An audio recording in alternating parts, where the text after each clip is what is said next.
Alright, this is a backlash test on the x-axis for our VF2. We're going to check both the negative and the positive direction. Right now we're sitting at roughly 1/10 there.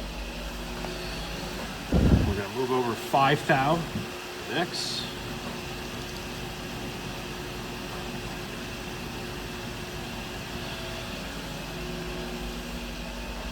And we're pretty much bang on. We're going to come back to 0.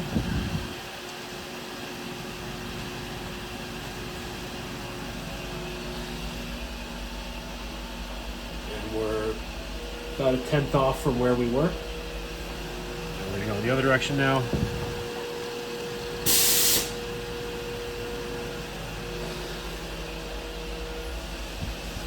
And about the same.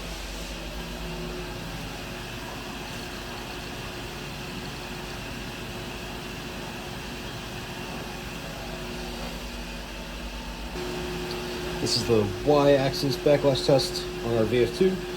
The procedure is the exact same as I just did, or I just showed at the x-axis. So right here, we're pretty much right on 0. And the same thing here. We're going to move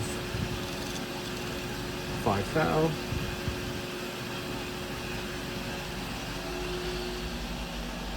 And we are pretty much bang on there. Back to 0.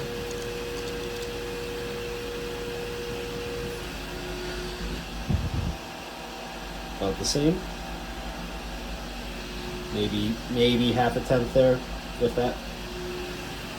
And then in the other direction.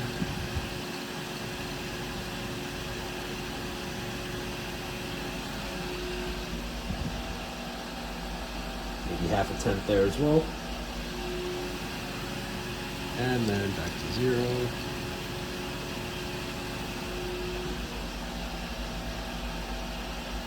And we're right up.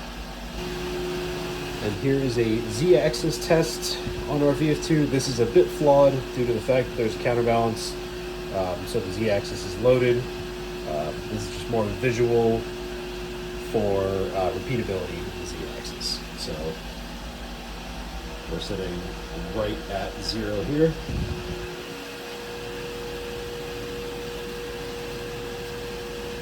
And 4 thou.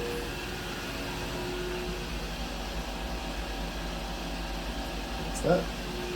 And then in the other direction, or rather back to 0 first.